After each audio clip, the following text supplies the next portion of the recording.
Welcome back to the round table. Now today we are shining a light on the common reproductive health issues that most women face. Now joining me right now, I have Beatrice Wanjiku, who will be sharing with us what her experience was like, and as well, I have a lady who we commonly call Shiko wa Soksi. Welcome to the round table, ladies. Thank you. You know, Shiko was like, I'm not going to introduce you as Anne Wanjiku. Who knows Anne Wanjiku? We all know you're Shiko wa Soksi. But if they want to write the check, Anne Wanjiku, it's Anne okay. Wanjiku, yes. Okay, karibuni kwenye round table. So, pengine acha nitaanza na wewe Beatrice. Tell me what your challenge was with reproductive health. Okay, mi wakati nilioleka na dawa ya kwanza. Tukakaa mwaka moja, ikakuwa saa sipati mimba. Tukafurugana na huyo mzee, akanitoa kwake. Na ulikuwa na miaka ngapi saa hizo? Nilikuwa na 20 years. 20 years. Sasa venye aliona sipati mimba, tukaachana na hiyo mwaka moja. Nikaamua sasa kukaa kivyangu. Venye saa nilienda nikakaa, nikapatana na mume mwingine, tukaoana. Sasa hivi tumekaa mwaka 7 na yeye. But nimejaribu mwaka wa 2015 ndio nilianza kwenda hospitali. Nikaenda nikapigwa picha inaitwa HSG. Wakapata ni tubes zimeblock. Wakaniambia naweza fanywa operation ndio wafungue hizo tubes. Nilifanyiwa na ikafunguka moja. Hiyo 2015 ikiisha ndio nilipata mimba. Kupata mimba ikakaa miezi 2 ikatoka. Nikaenda hospitali, nikaoshwa, nikaambiwa tena nijaribu kupata. Sasa nikakaa hiyo kujaribu, nikakaa sipati, nikarudi hospitali tena. Wakaniambia kuna dawa naweza eka ya kufungua mishipa. Nikaekewa hiyo dawa. 2019 ndio nilikuja nikapata mimba, but ilikuwa ya mshipa. Ectopic ya. Venye sasa hata sikujua juu sikuwa na uchungu yoyote, nilikuwa tu naenda nimefurahia sana nimepata mimba, nimerudi naenda clinic. Waenda saa venye walipiga picha ndio walipata iko kwa mshipa. Sasa nikaambiwa kuna njia nyingine, lazima tutaitoa na njia operation. Sasa kutoka hiyo nimejaribu mpaka sasa hivi sijapata. Na ile operation after ufanye, pengine kuna vile ilisaidia kidogo. Ile ya kwanza ilisaidia kidogo juu unajua saa venye walifanya hiyo operation ndio nilikuja kupata hiyo mimba ya kwanza yenye ilitoka na miezi 2. Naweza sema ilisaidia kidogo. Na hivi sasa unasema umekuwa kwa relationship for the last 7 years. Yeah. Na huyu mume wako, cause tukimcompare na yule mwingine ulisema ulifanya ndoa mwaka moja, akasema juu hawezi mzalia, yeye hataki kuendelea na hiyo relationship. Sasa huyu uko nayo sasa, pengine tofauti yake ni nini? Because yeye amekuwa amevumilia na wewe anakusupport. Amevumilia, ni mzuri, ananisupport kabisa. Hata hiyo mara yote nimekuwa nimkiadimitiwa hosi, tuko naye hapo aniachi. Ananiambia tu tutapata. Na familia yake wanaelewa pia, ama kuna ile pengine changamoto pia wewe mwenyewe unavumilia? Kunayo, lakini ile sasa kitu tuliona tufanye ni kutoka kwa ile boma tukaenda kukondisha sasa. Sasa tukienda pale tunakuaga wageni, unakaa siku 2 unarudi kwenye unakaa. Sasa unajua hakuna venye mtakuwa mnaingiana na wao sana. Hata kama wanaongea hawezi ongea ukisikia juu hata yeye hatakangi waniongelelee hivyo. Yeye anasimama na mimi kabisa. Sasa shinda ni kwetu nyumbani kwenye nimezaliwa, huko siwezi enda. Kwa sababu unaona watu kule nyumbani wanakustigmatize. Sister zangu na brother zangu. Sasa huko siwezi enda sababu yao. Huko siendagi. Hata ikafika siku ya Christmas, mimi nataka niende kama wametoka huko. Siwezi enda kama wako huko. Lakini sasa hivi bado unajaribu? Najaribu kabisa. Okay. So maybe let's hear from you, Shiko, and I'm sure listening to her story, because you've probably been there. Yeah. So you dealt with polycystic ovarian syndrome. So before you were diagnosed, is it something that you'd heard about previously? No, actually I'd never heard of PCOS ever. What happened, my periods disappeared. My periods were regular from when I started my periods. I was 28, as in I'd know 28 days at this time it will come.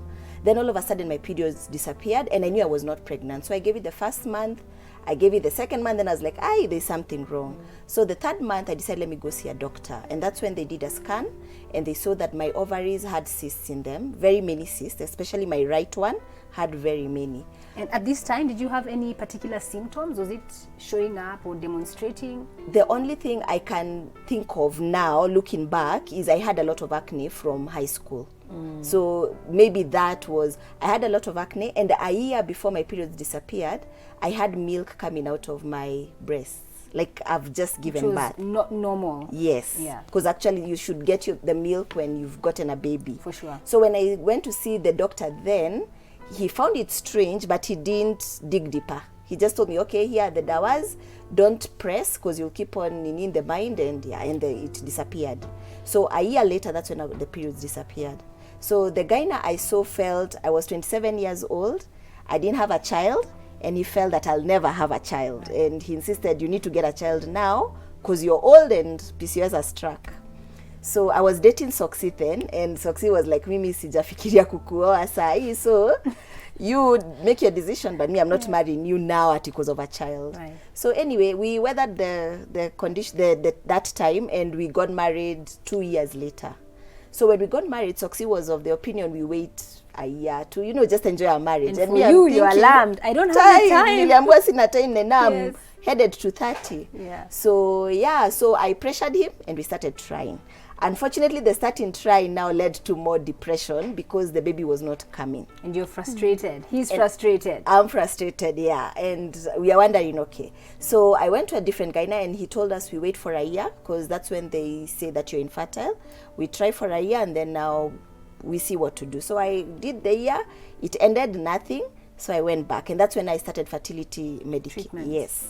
So you take, and you're told on this day you need to have sex, and yeah. So you're on a whole calendar. Oh, and it's frustrating. Yeah. It's hell. It's hell because the day you want to have sex, that's when your husband is away. Sijui working, sijui where, he's tired, he doesn't feel it. So sex becomes like a task. So yeah, we tried the medication for like a year and a half. And we were like, okay, this thing is not working. I developed high blood pressure in the process, and the medication needed to be stopped.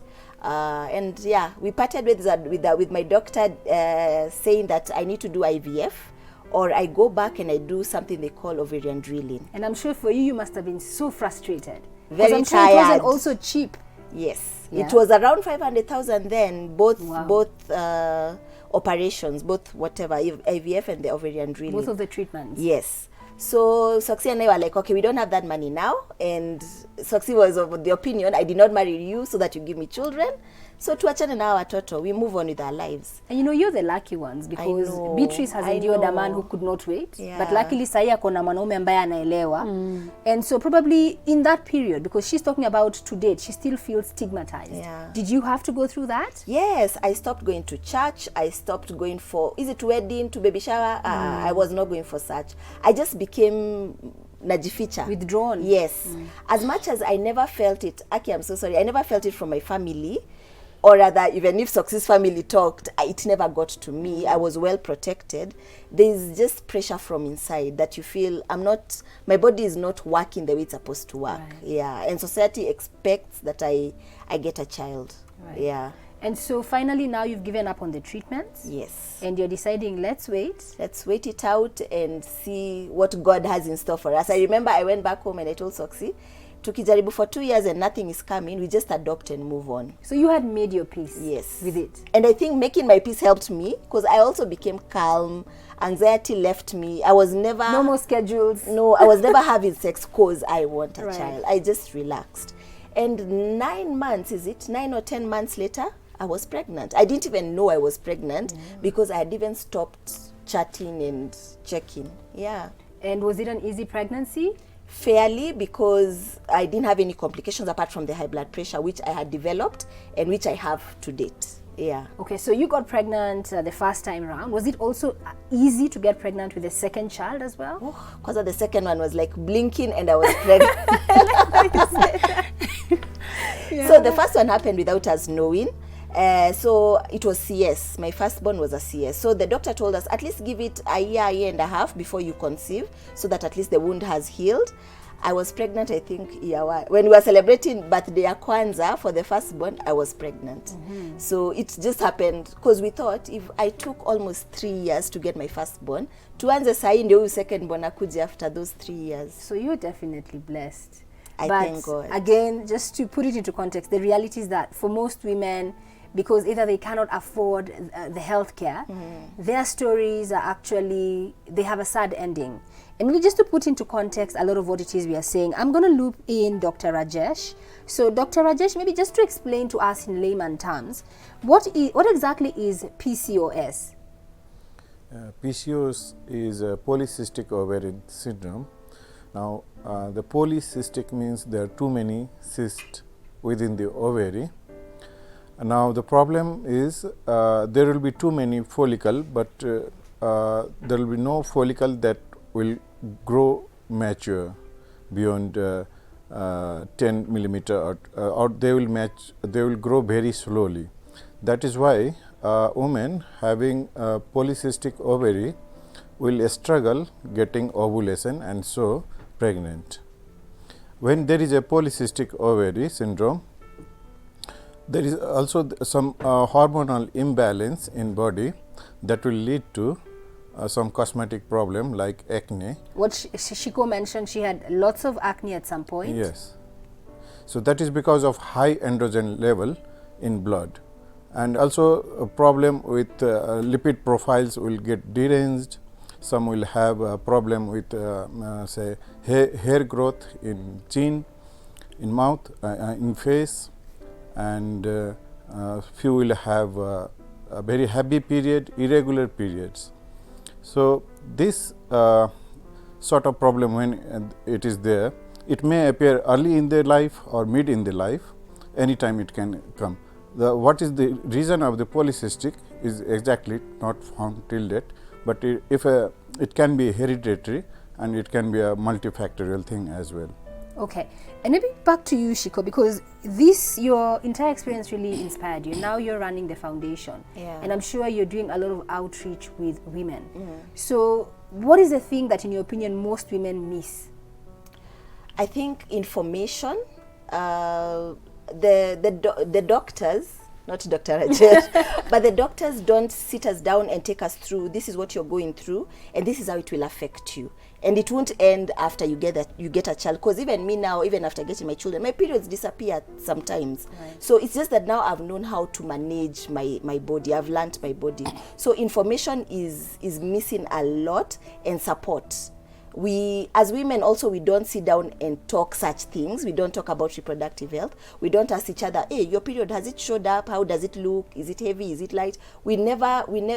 Society hasn't made it that period is something we can it's still a taboo topic. Yes, we can just talk about. And I really love that I have this platform, because we try as much as possible to bring these conversations on a much more, national scale, so that if you're watching this and you have questions, for sure, talk to your daughters about it, talk to your sisters, talk to your friends, talk to your aunties, because the reality is that almost 30% of the women in the population are actually dealing with reproductive health issues. Now, Dr. Rajesh, earlier on when I was talking to Beatrice, she mentioned that what she had to endure was actually blocked tubes. So probably tell us a bit more about that condition, what causes it, and the symptoms that women can look out for. So blocked tube is one of the most common reason why women will come to an infertility center for pregnancy.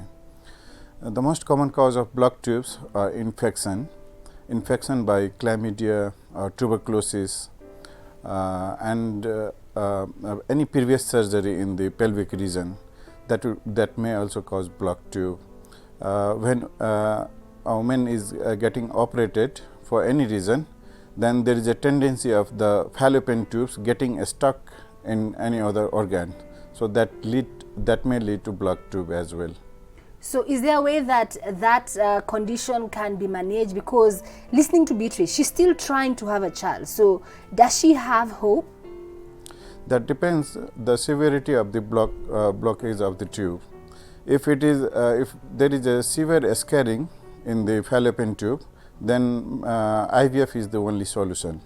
If the blockage is mild, say near the uterus, and it is the blockage is because of mucus plug, then it can be managed surgically by hysteroscopy or by laparoscopy.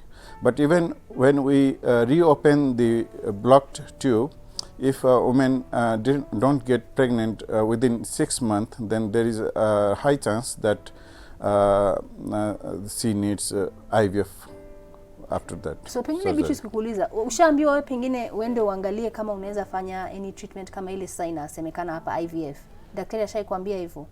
Ameniambia, lakini alikuwa ameniambia tukijaribu hii nikikaa sana kama sijapata tena, juu nilibaki na mshipa moja, na hii mshipa moja tulijaribu kuweka dawa tena ikakuwa imeblock. Sasa ndio alikuwa ananiuliza mambo ya IVF, na IVF inakuwa pesa mingi sana. Sasa nikaona naweza kimbizana na hiyo IVF, uone hata nishapata hata pressure juu sasa sipati pesa, mimi ni hustler.